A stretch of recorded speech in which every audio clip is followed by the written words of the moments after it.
You're watching a weapon from 1918 fight a war in 2026. No soldier behind it. No hands on the trigger. This is the Browning M2. A machine gun famous for two things: its raw power and how easy it is to screw up. If you mistime it, it can detonate. If it overheats, it can fire uncontrollably. And someone mounted it on a 400-kilogram robot and sent it to the front line. So the real question isn't whether this thing is lethal, it's whether it can stay upright long enough to matter. The legendary Browning M2 has found a new body. Ukrainian engineers have taken Deuce, a gun famous for being powerful but difficult, and bolted it onto robotic assassins. But was it a good idea? Can an old gun get a second life? The M2 is a beast known for its brutal recoil. It was designed to be mounted on heavy tanks or dug-in tripods, not light robotic platforms. When a 400-kilogram drone fires a .50 caliber burst, the laws of physics want to flip it over. It's a battle between the gun's raw power and the robot's balance. To stop the machine from doing backflips in the mud, Ukrainian engineers had to redesign the platform from the ground up. They created a chassis with an ultra-low center of gravity and advanced stabilization.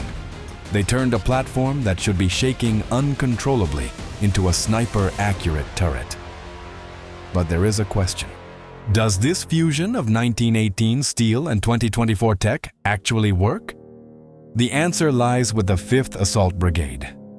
It was a night battle. A Russian assault was inbound. Instead of risking men, the operators sent their reborn Browning forward. Through digital thermal eyes, the gunner spotted a Russian MTLB, a 12-ton armored carrier, charging the line. In the past, this would be a terrifying moment for an infantryman, but the robot doesn't feel terror. The operator unleashed the .50 caliber fire. The rounds punched through the armor, taking out the driver. The massive vehicle swerved and crashed, inches from the tiny drone. The assault was shattered. The robot held the line. The humans watched from a bunker, safe. This success has changed the rhythm of the front.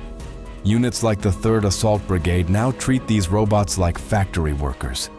They clock in at dawn, holding dangerous crossroads for weeks at a time.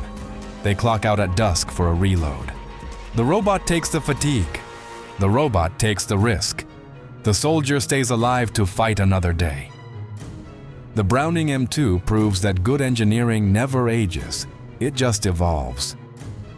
It turns out, the ultimate weapon of the future isn't a laser. It's a 100-year-old American gun, finally given the body it deserves. If you enjoyed this story, hit that like button. It directly signals the algorithm to support our work. And don't forget to subscribe and check out our playlists for more deep dives into modern warfare. Your engagement is the fuel that helps this channel grow.